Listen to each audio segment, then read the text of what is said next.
Gratis es el que yo les presente a esta mesa. Ya les digo que es una mesa de primera. Fíjense qué trío, qué trío. Tengo por aquí a Fernando Onega, muy buenas. Repite lo de gratis. No entremos en tiranteces, por favor, don Fernando. Fernando, ¿qué tal? Muy bien. Está... No tan bien como tú, pero bien. Muchísimas gracias. Don Carlos Rodríguez Brown. ¿Qué tal? ¿Estás a pesar del gobierno? Esto, que es que lo echo de menos, claro. Si no lo dice. Iván Redondo, les saludo de nuevo. Aquí estamos. Bueno, dispuestos a hablar de Trump un poquito, porque es que parece que la actualidad sigue ocupando las portadas. A mí me sorprende. No debería sorprenderte, es lógico, bueno, ¿no? No es que me sorprenda, pero que se han quedado en segunda posición nuestros problemas, ¿no? Ya, pero lo de Trump está empezando. Ya. No se ha empezado a hablar todavía. ¿Nos queda Trump para cuánto? ¿Un año? Yo creo que algo más. Bueno, sí, yo creo que va a dar, y la familia va a dar mucho que hablar. Si lo relacionamos con los diferentes procesos electorales, os recuerdo que el 4 de diciembre pues ahí traía referéndum en Italia constitucional, sí. Cuidado, elecciones en Austria, el año que viene, en abril, tenemos presidenciales francesas, primera vuelta, en mayo será la segunda vuelta, y luego a finales de año elecciones en Alemania. O sea que Trump un año... Sí. Que continúan los ecos bastante. Sí, bastante. Ahora si vas por lo que es última noticia, por las declaraciones que hizo ayer en el programa 60 Minutos, de entre 2 y 3 millones de criminales indocumentados, a mí me sorprende la frivolidad con que se dice 2 o 3 millones, como si fueran 2 o 3 personas. Sí, es que puede haber 1 millón de diferencia.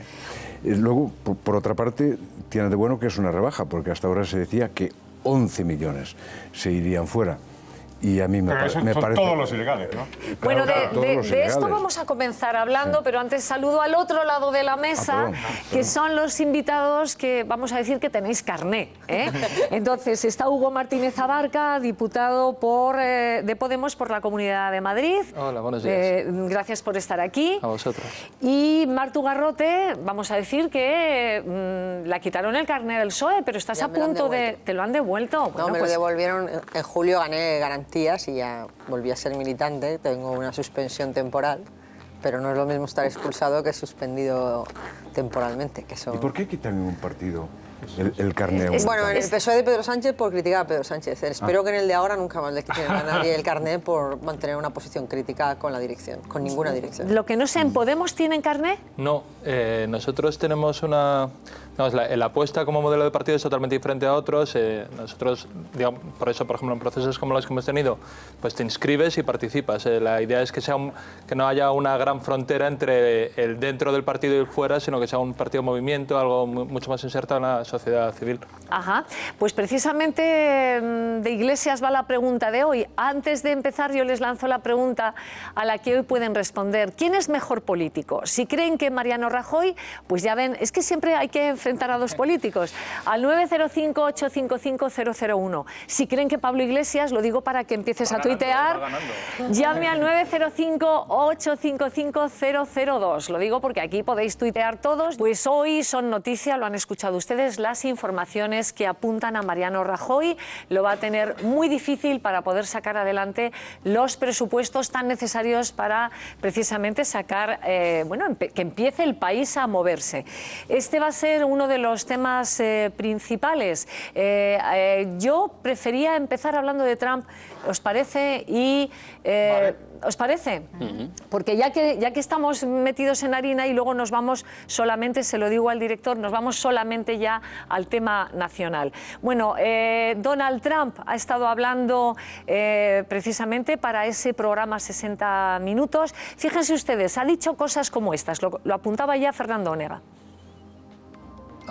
Lo digo y lo he dicho, no tengáis miedo, vamos a traer a nuestro país de vuelta. Si Hillary hubiera ganado y si mi gente hubiera querido protestar, todo el mundo habría dicho es una cosa horrible y hubiera habido una actitud mucho más diferente. Bueno, pues esta ha sido una primera afirmación, otra ha sido que no va a cobrar. Que esta yo creo que os parecerá bien a todos, ¿no? Ha dicho, no voy a cobrar, si acaso $1 porque están obligados a cobrar algo, $1. Pero, en fin, por lo menos es un gesto, no sé qué os parece. A mí me parece una auténtica tomadura de pelo que uno de los hombres más ricos del mundo sea tan generoso de no cobrar, en fin. Tiene un precedente, más populismo del baratillo. Tiene un precedente que es Michael Bloomberg. Michael Bloomberg ha sido muchísimos años, la gente lo sabe, alcalde de Nueva York, que cobraba $1. Digo porque algo tienes que tener, si no, no podrías... en la operativa... Que cobrar uno, ¿no? Sí, no, es así, o sea, realmente no puedes renunciar, entonces simbólicamente es lo mismo que él ha vivido, ya sabéis que es un tipo de Queens, Donald Trump, y que bueno, pues al final Nueva York es su estado, y en su ciudad, en Manhattan, aunque no es muy querido, pues el propio Michael Bloomberg ya lo hizo hace casi 15 años.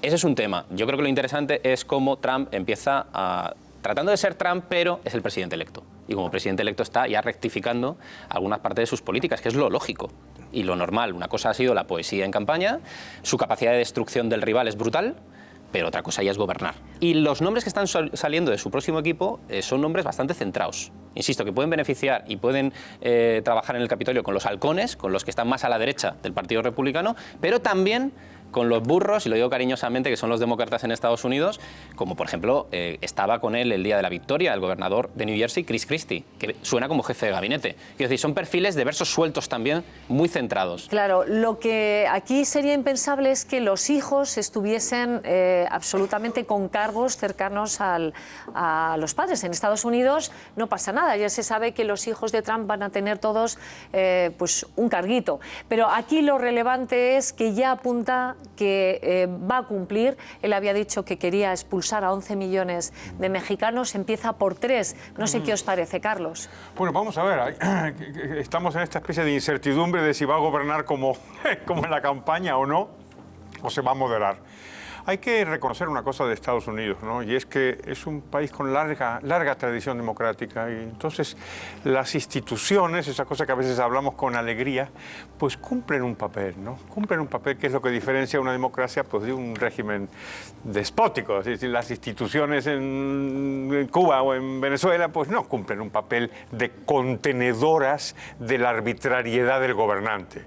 En Estados Unidos sí. Sí, que esperemos, ¿no? Esperemos que esto nos dé algo de Carlos. confianza. Y en el caso concreto de la inmigración, a mí lo que me gustaría es seguir la discusión, lo que hablábamos antes con Fernando, es decir, que va a expulsar a los delincuentes. Pero vamos a ver, esto es una cosa que se hace normalmente, se hacía antes, se hace en España, ¿eh? Que si esto no es un invento del populismo de Trump, ¿exactamente a qué se está refiriendo? Cuando sabemos que el número de inmigrantes ilegales que hay en Estados Unidos es muy superior a 3 millones.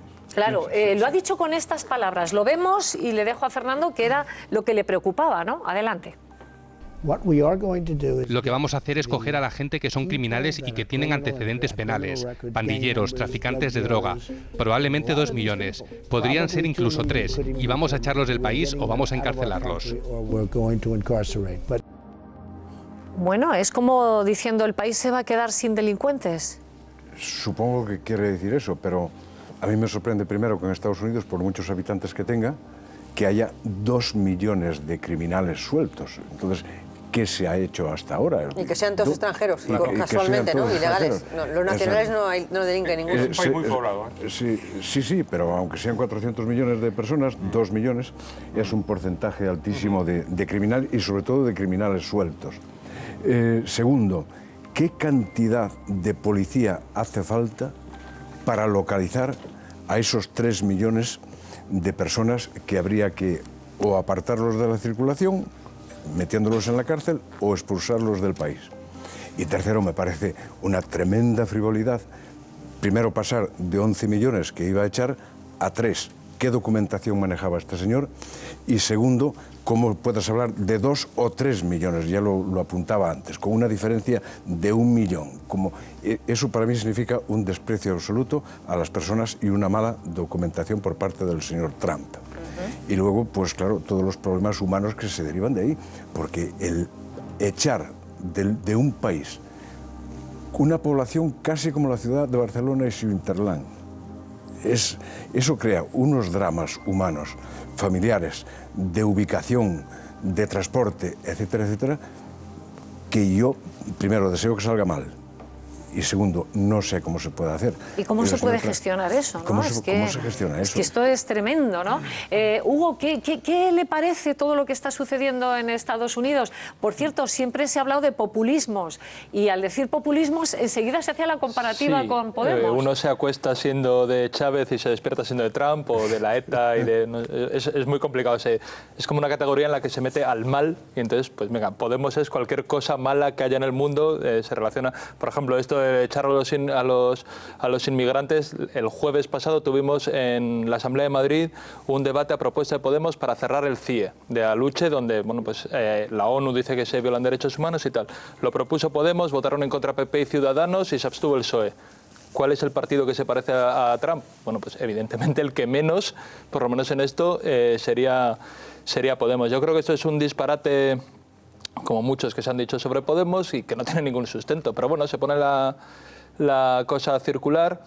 Creo que también se pasa de la discusión académica sobre algunos términos, como puede ser el populismo, que no tiene nada que ver con decir disparates, sino que es una discusión académica, y se traslada a discusiones tabernarias.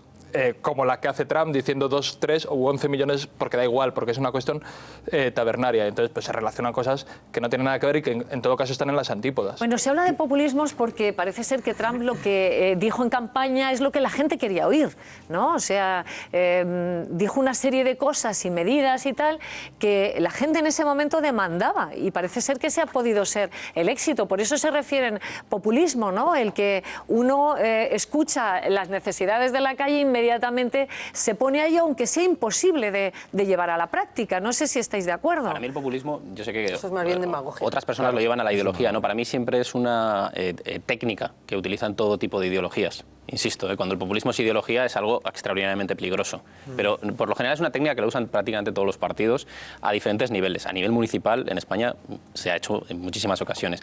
Pero los dos mensajes de Trump, donde pueden converger quizás con los morados, ¿cuáles son? Que se cumpla la Constitución, cuando estamos hablando de los indocumentados que cometen delitos, fuera, que se cumpla la Constitución, eso en todos sus órdenes, y llevado al extremo. Y dos, el discurso de parte de los representantes washingtonianos no nos representan. Y, este es el segundo gran mensaje de Trump, han olvidado, y os han olvidado a mucha gente. Y son las dos partes de convergencia. Yo voy a decir mi opinión. Yo creo que Pablo Iglesias no es Donald Trump, de verdad lo creo. En todo caso, es bastante más parecido a Bernie Sanders, que también surge de la zona de protesta.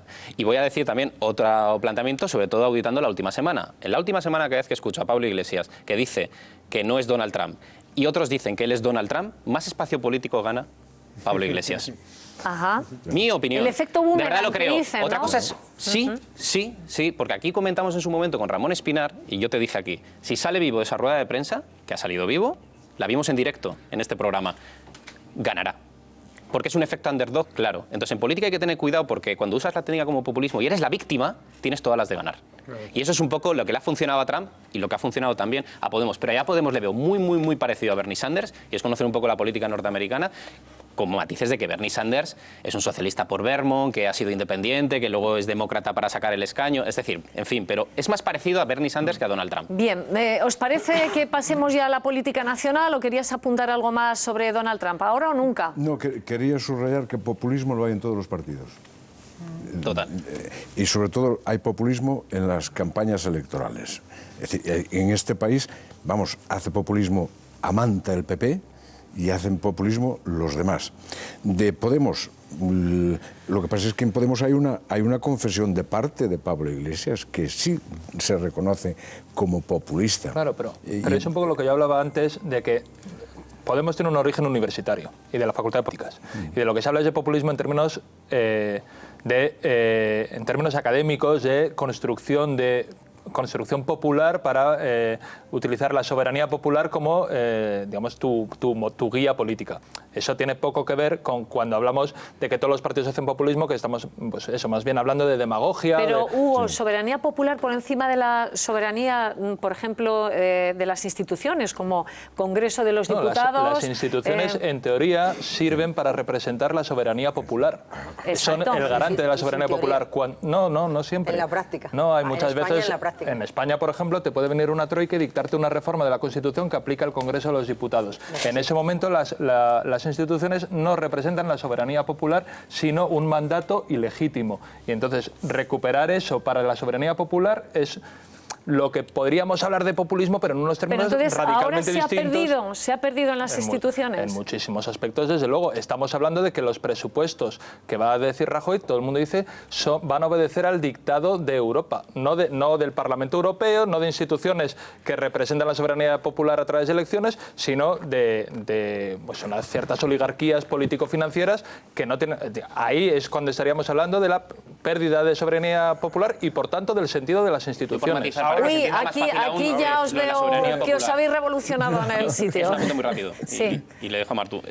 Crisis institucional. No se cumple la Constitución, por recalcar un poco lo que hablábamos del punto de convergencia. Ahí es donde surge, evidentemente, el planteamiento de soberanía popular o nacional popular. Digo técnicamente, que nadie se asuste.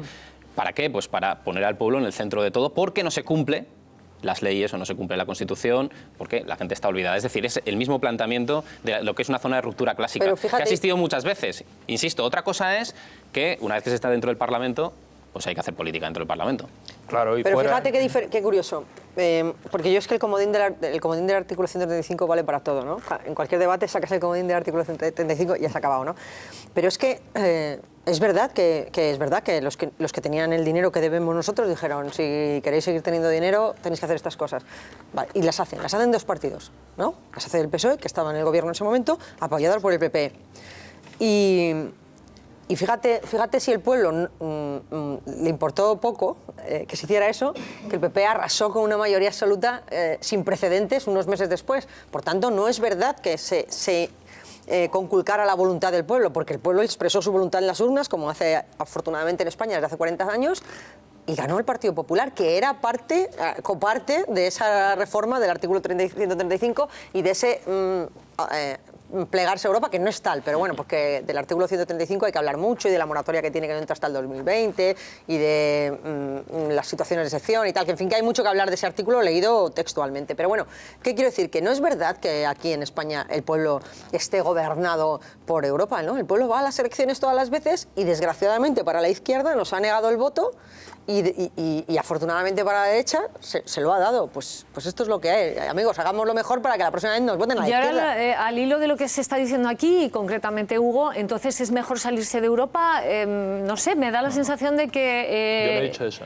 Que prima Europa, y te parecía mal, Hugo, que primase lo que dicta Europa. Mi problema no es que prime Europa, es que priman instituciones europeas que no responden a un mandato democrático. O sea, el Parlamento Europeo tiene un punto casi decorativo, avanza un poquito, pero desde luego no es donde se toman las decisiones, sino que las toman consejos de gobierno que, digamos, en la visión clásica de la separación de poderes no son los que legislan, en Europa sí.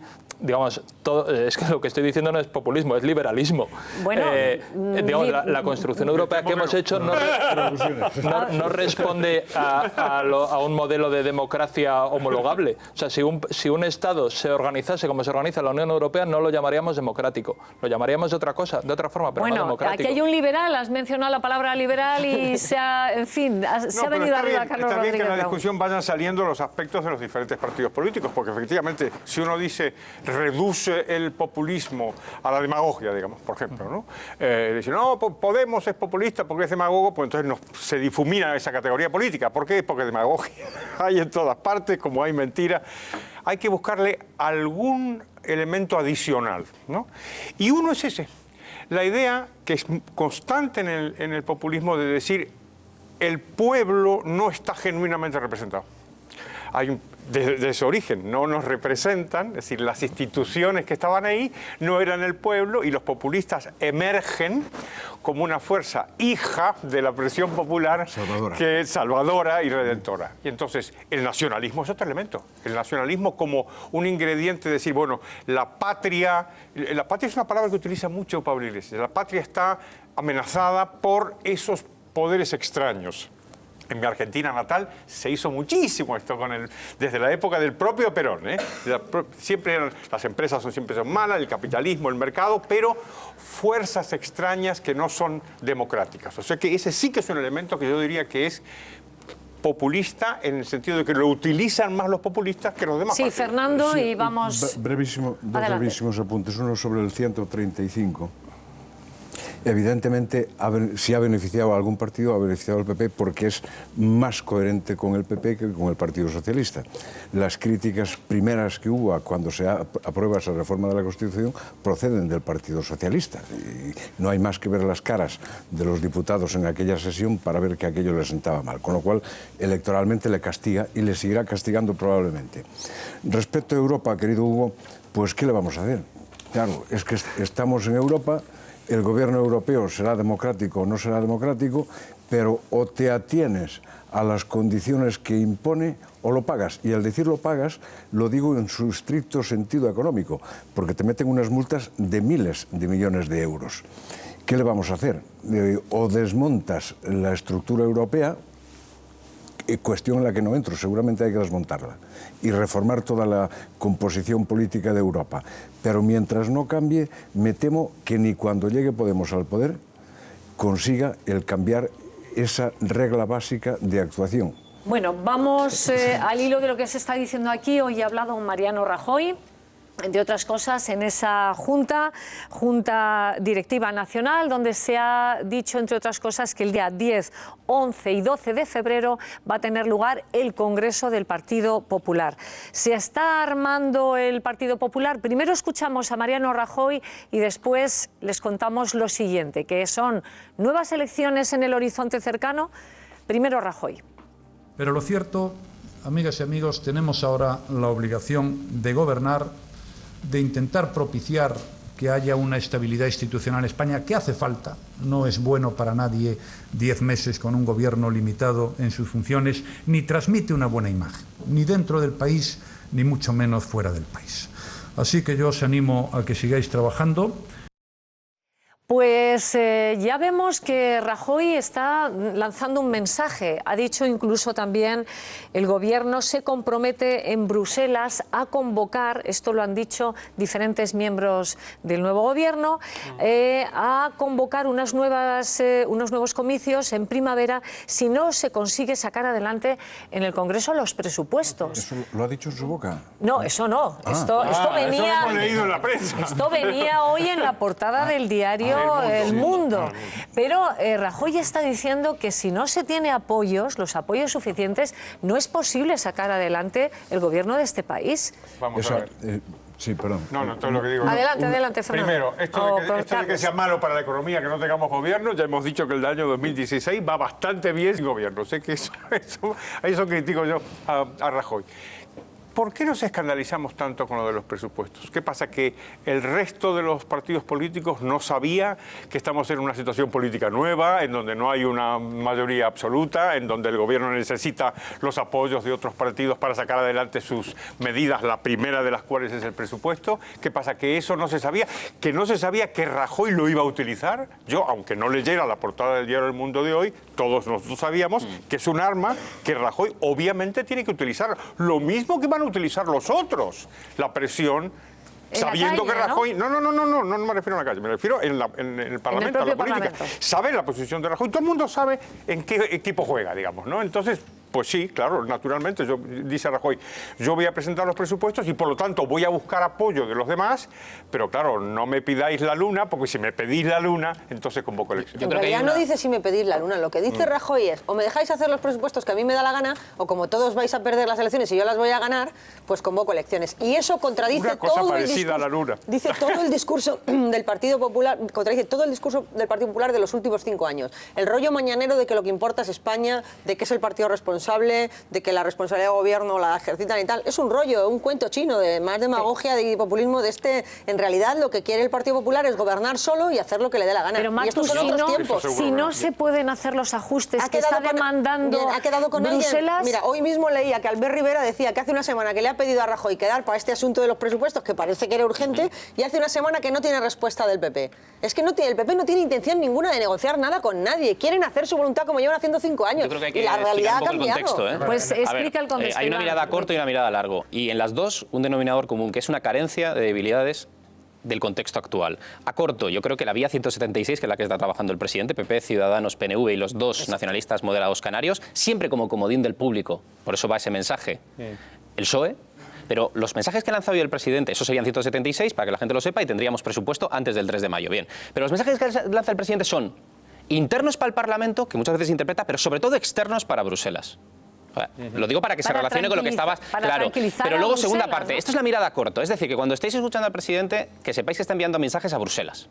A Bruselas. No solo, lo digo en el regate corto, a corto. Y a largo, cuidado con esto. Merkel tiene elecciones a finales del año que viene. Va a pedir recortes a Bruselas porque Alternativa por Alemania es tercera fuerza y le puede hacer mucho daño en sus elecciones. El presidente sabe que a largo, a corto ya os he explicado, esto viene y que podemos ir a un escenario un poco más restrictivo, porque lo va a provocar Alemania con sus elecciones, porque si no Merkel puede sacar un resultado muy malo y necesita, entre comillas que se entienda lo que voy a decir, técnicamente mano dura ahí para poder frenar la Alternativa por Alemania. Y por eso el presidente juega esto. Mejor que España tenga presupuesto cuanto antes para poder evitarnos también el escenario a corto con un presupuesto ya arrancado, porque a corto... Insisto, aunque vaya bien la economía española, vamos a un escenario que en Europa, porque lo va a provocar Alemania, es restrictivo. Y lo sabe el presidente. Bien, si me permitís... Política monetaria, tú sabes todas las implicaciones que tiene. Vamos a salir a la calle, vamos a ir con esa premisa de ¿y si hubiera terceras elecciones? Mar Chércoles es la encargada. Mar, saludos. Creo que estás ya con el micrófono ahí en la calle, pues adelante, adelante. Hola, ¿qué tal? Buenos días. Pues sí, hoy hemos salido a la calle para preguntar a la gente si creen que Rajoy conseguirá pactar y llegar a acuerdos o si por el contrario creen que iremos a terceras elecciones. El gobierno está siendo rotundo. Ya ha dicho que si no consiguen aprobar los presupuestos del año 2017 tendremos que ir a las urnas. Pero ¿qué piensa la gente? Me he encontrado opiniones de todo tipo. Vamos a verlo. Hombre, yo creo que va a llegar a acuerdos para poder legislar, claro que sí. Porque él es un hombre preparado y es un hombre que lo necesitamos. Pero son todos unos sinvergüenza.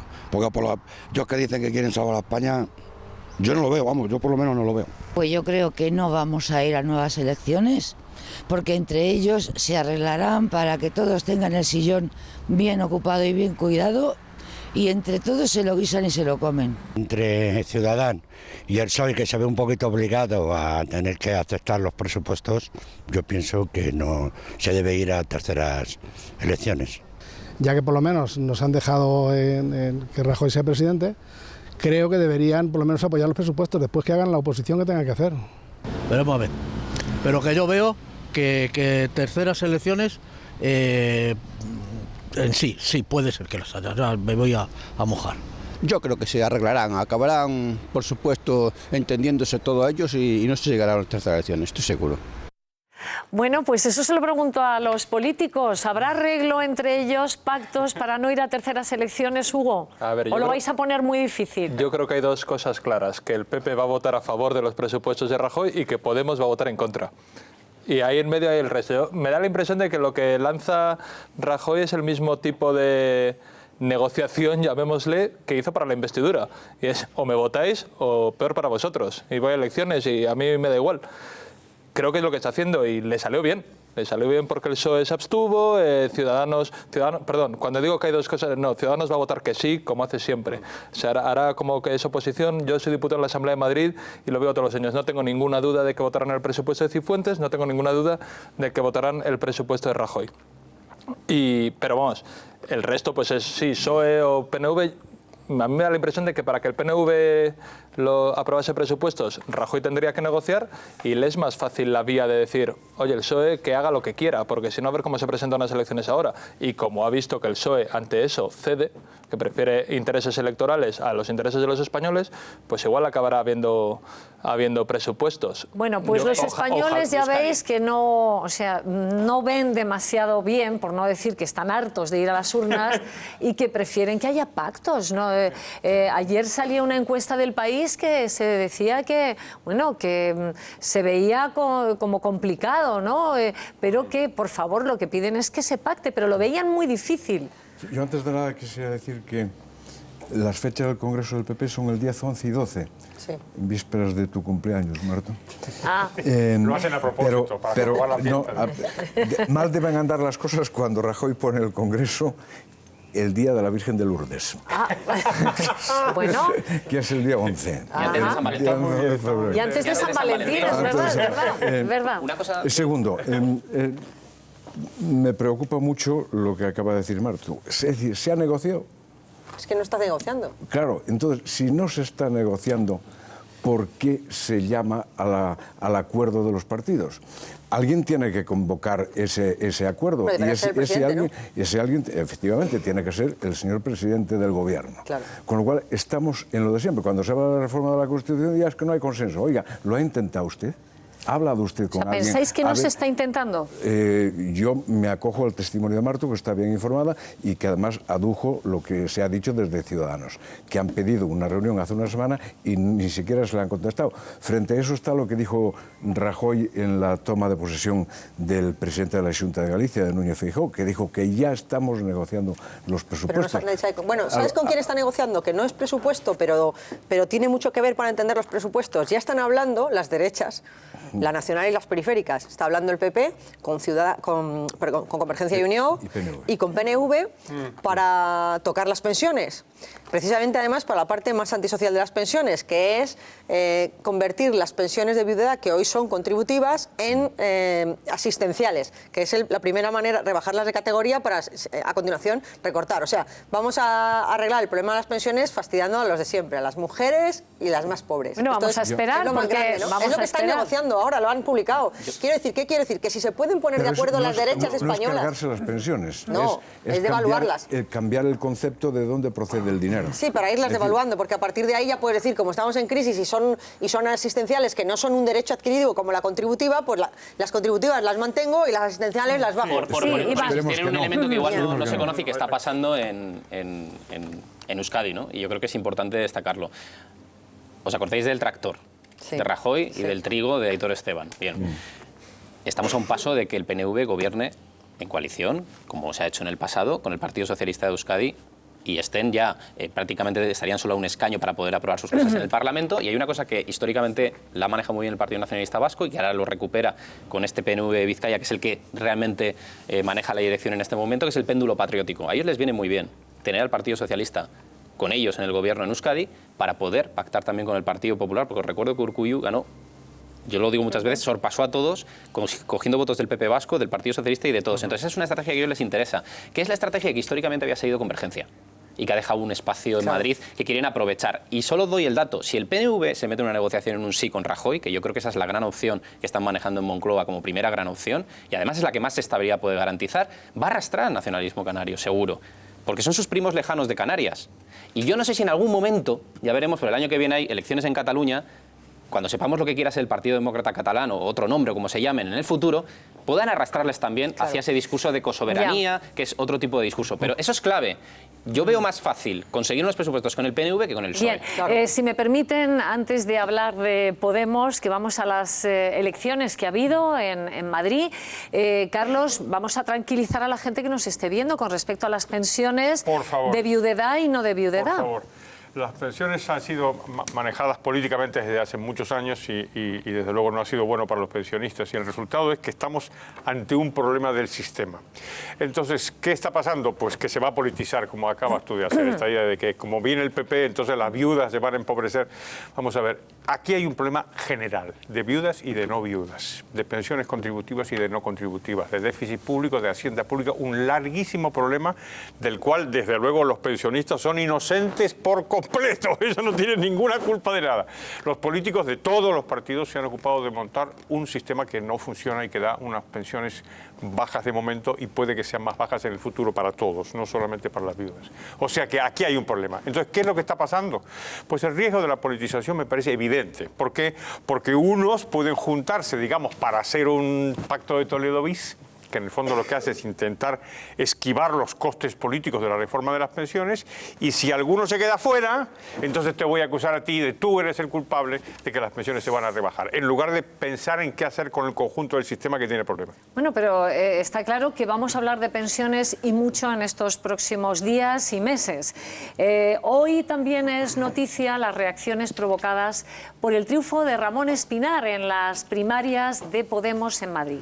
Como saben, se ha acusó al senador de haber ganado por la venta de su vivienda de protección pública hasta 30.000 euros sobre su precio de compra, y en medio de todo ello, pues esa lucha interna que ha salido en todos los medios, al decir de algunos, se mantiene entre el sector liderado por Pablo Iglesias y el que encabeza Íñigo Errejón.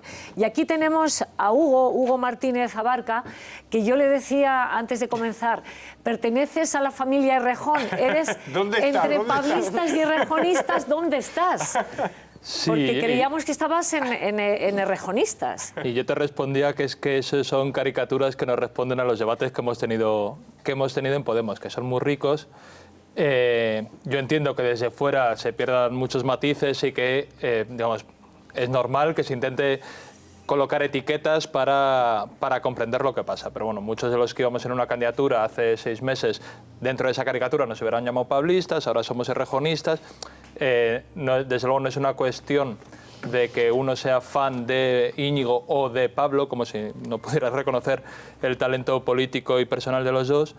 Y bueno, sí que son procesos, primero, muy participados. O sea, han participado 27.000 personas en la elección, en un proceso interno de un partido político madrileño. Eso es una pasada y estamos muy contentos con eso. Ha habido debates muy ricos en un montón de asambleas, en medios de comunicación, en un montón de sitios de los que yo creo que Podemos sale fortalecido. Unos apostábamos por un resultado que no es el que se ha dado en los órganos, pero que sí que se dio en los documentos. ¿Apostaba por Rita? Sí, yo estaba en la candidatura de Rita Maestre. Presentamos unos documentos para organizar Podemos y de guía política, que 9 de los 10 documentos que han salido son los nuestros, lo cual hace entender que Podemos es muy plural, es muy rico y que los debates pues están muy bien. Desde luego aquí no salimos divididos. Yo el jueves, cuando todavía no se sabía el resultado, pero ya había terminado el proceso, bueno, pues estuve de cañas con Ramón Espinar. O sea, digamos, la imagen de bronca y guerra interna que se da no corresponde ni mucho menos, y yo creo que salimos muy fortalecidos. Bueno, pues escuchen ustedes a Ramón Espinar y a Rita Maestre. Vean lo que dicen. Creo que por nuestra parte hemos hecho una muy buena campaña, una campaña fantástica, una campaña con mucha ilusión y con muchísimo trabajo detrás, y solo me queda agradecer a todas las personas que han participado y a todas las personas que han construido adelante, que lo han llevado a cada uno de los rincones de la Comunidad de Madrid, que lo han hecho con esfuerzo, con ilusión y con un trabajo desinteresado. Creo que la portavoz en el Ayuntamiento de Madrid va a jugar un papel fundamental en ese espacio. Respecto a sus responsabilidades orgánicas, Rita Maestre es consejera municipal de la Ciudad de Madrid, Rita Maestre es consejera ciudadana estatal y Rita Maestre es concejala portavoz del Ayuntamiento de Madrid. Creo que en ningún caso Rita va a jugar un papel secundario en el futuro de Podemos en la Comunidad de Madrid. Bueno, esto es así, un poco, Hugo, o se quieren demasiado. O porque, según cuentan hoy los medios de comunicación, parece ser que desde el lado errejonista se mandaban tweets, se mandaban WhatsApps diciendo "The winter is coming". Pues a mí no me ha llegado, el invierno está ahí, que es la frase de Juego de Tronos que tanto le gusta a Pablo Iglesias. Y parece ser que se decían todos como diciendo, el invierno ya está aquí, viene la purga, viene la purga. ¿Será todo falso lo que dicen en los medios? No sé. O es falso o a mí me han excluido de este WhatsApp. ¿Tú no has mandado un WhatsApp diciendo aparte que en Podemos no se usa WhatsApp sino Telegram? Bueno, pues en Telegram. ¿Tú no has mandado nada diciendo The winter is coming? Ni lo he mandado ni lo he recibido. ¿No te suena? Esto es Hombre, una invención. me suena de Juego de Tronos, pero no desde luego no, vamos, que igual se ha mandado en otro lado, pero a mí no me ha llegado y creo que me habría llegado. Bueno, ¿qué os parece? ¿Estamos alimentando un poco nosotros toda esta historia? Yo voy a decir una cosa que le estaba viendo a Ramón Espinar, ¿no? La derrota te hace parecer gracioso, pero la victoria es un tipo atractivo. Entonces, automáticamente empieza otro ciclo para él. Es lógico que tenga que elegir a las personas que sean más próximas y que él tenga una confianza. Eso es ganar. Otra cosa es que saber ganar implica también la integración. Entonces yo creo que es normal, yo sí me creo que esos debates se hayan dado, yo sí me creo esas informaciones, me parecen lógicas. Y además no las voy a desnaturalizar, me parecen normales, es una competición, pero insisto, se le va a evaluar por su capacidad de integración. Hay que saber ganar, pero los primeros movimientos pues tendrá que poner a la gente que sea de su confianza y luego integrar a algunas personas, puro Gramsci. Hay que integrar, es un consentimiento. La hegemonía. Si tienes que integrar. Mira, perdona, porque te voy a poner unas declaraciones de Susana Díaz donde habla de Podemos, de lo que ha ocurrido en con cariño, en Madrid. Espera, igual hay sorpresa. El mismo que recibe. Atención, porque habla de carnés de buenos y malos en Podemos. Por favor, vamos a escucharla. No voy a hacer con Podemos lo que ha hecho el señor Iglesias con el PSOE. Yo no voy a repartir carnés de buenos y de malos y decir quién es más de izquierda o quién es menos. Lo que sí tengo claro que lo que le pido al señor Iglesias, igual que al resto, es que respeten a mi partido y a quienes legítimamente lo representamos. Y sé que no le gusta, claro, que no le gusta Andalucía, que no le gusto yo como presidenta. Si es que cada vez que nos hemos presentado le hemos sacado 500.000 de votos en Andalucía, normal que a Iglesias le moleste el PSOE de Andalucía y le moleste yo.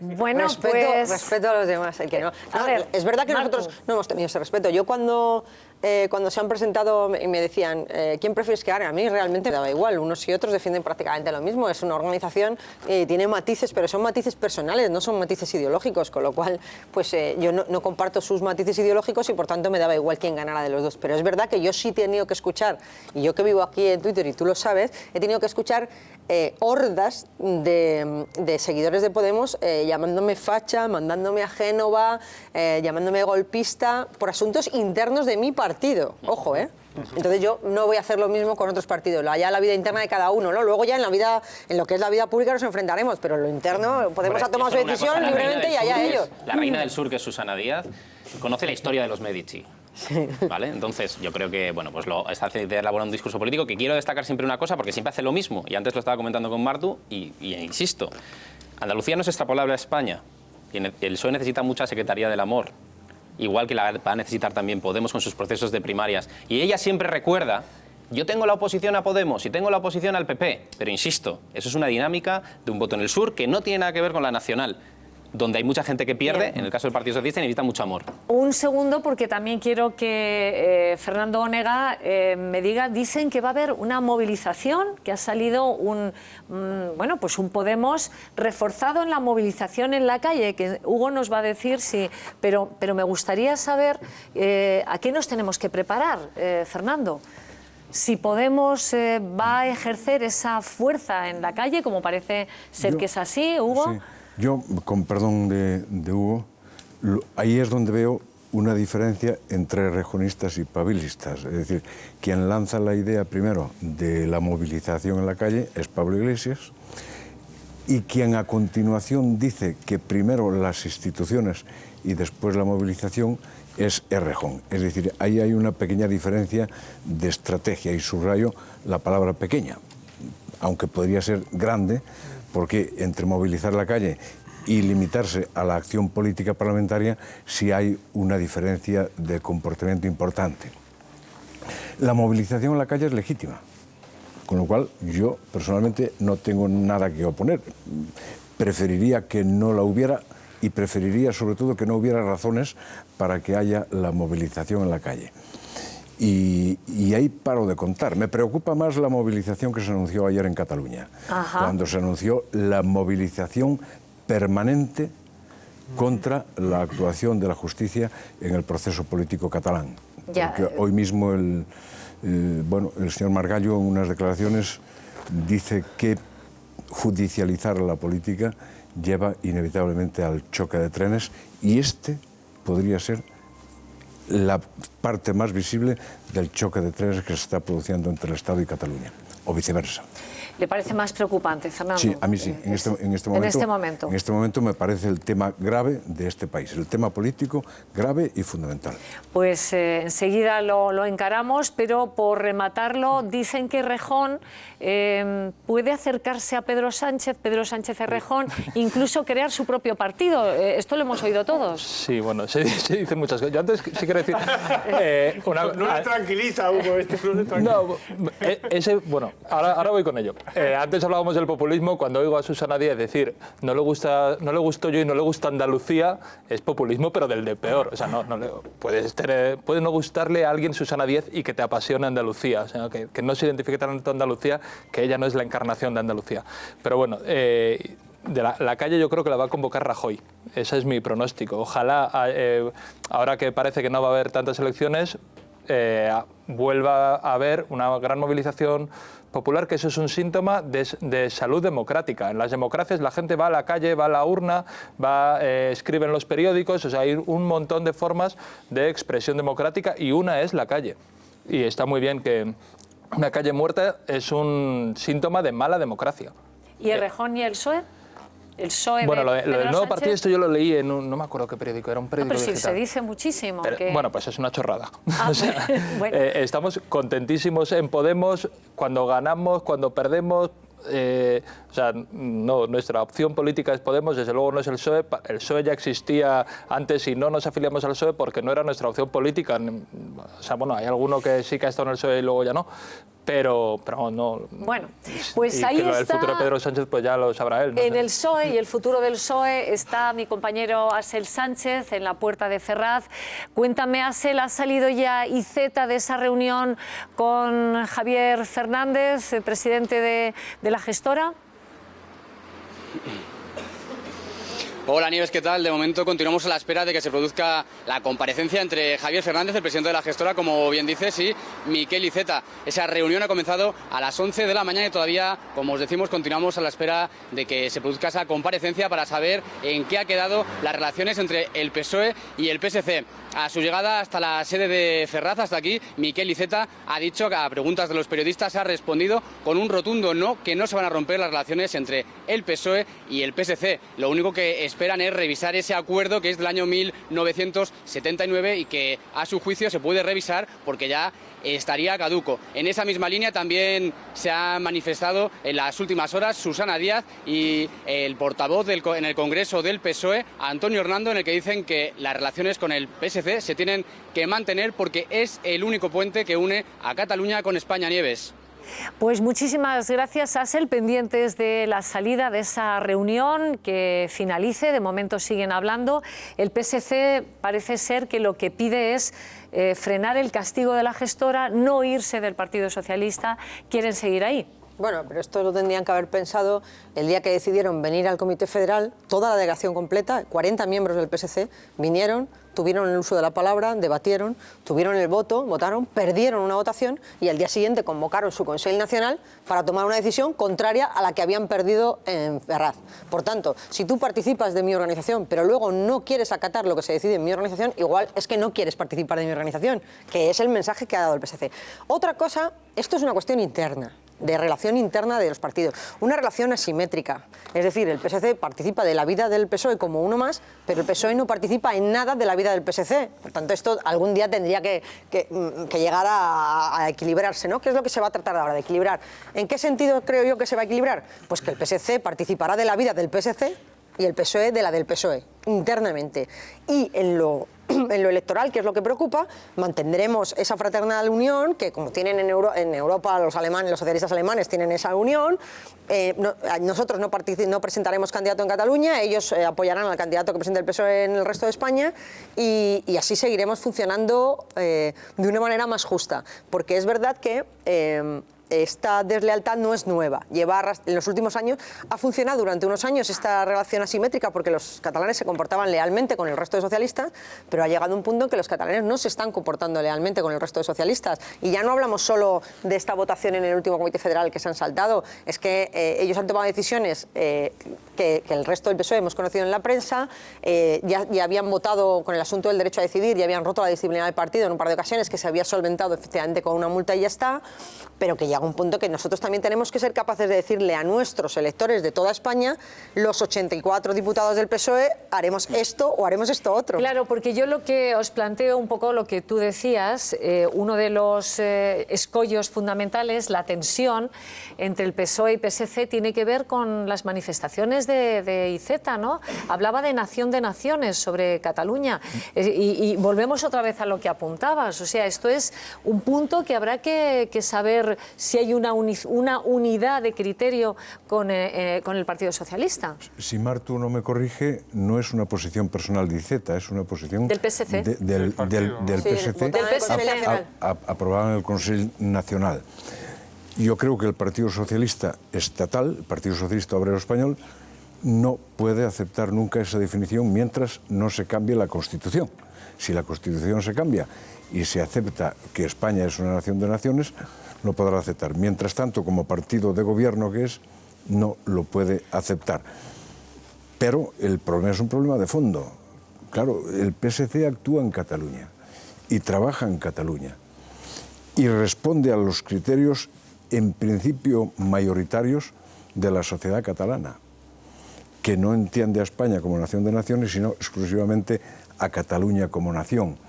Con lo cual, la actitud del PSC a mí me parece una posición intermedia, se está utilizando mucho la palabra puente, intermedia entre lo estatal y el sentimiento nacionalista / separatista que existe en este momento. No nos extraña entonces que esta reunión se esté prolongando tanto, ¿no? A mí no me Carlos, extraña nada esas 4 horas de reunión, porque posiblemente, aunque igual podemos estar de acuerdo contigo en el sentido de que esa estrategia quizás sea la más, yo no sé cómo decirlo, la menos dañina, digamos, para las dos partes, no estoy seguro de que sea estable. Ajá.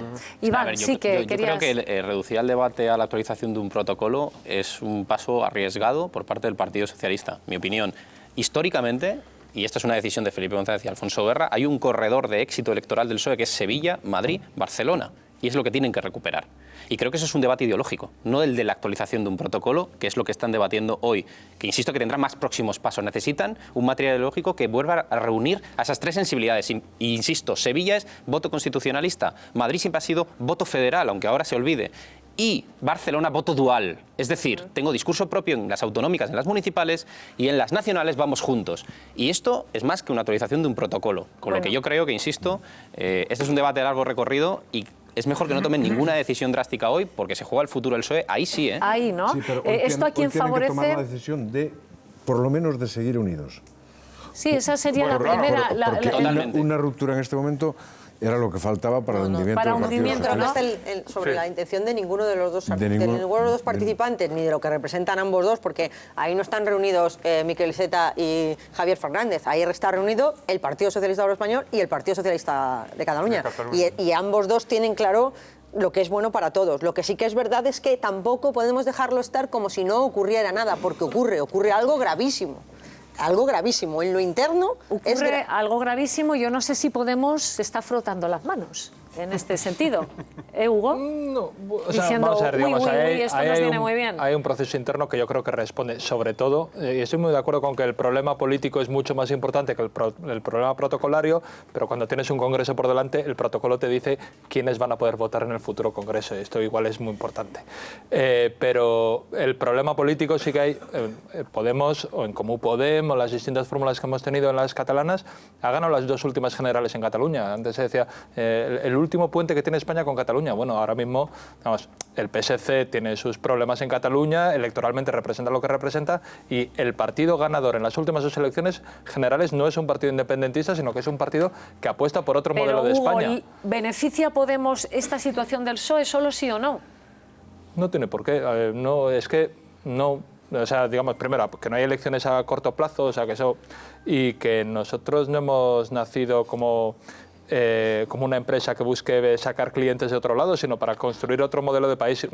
Se ríe Marto porque hay quien dice que sí, ¿no?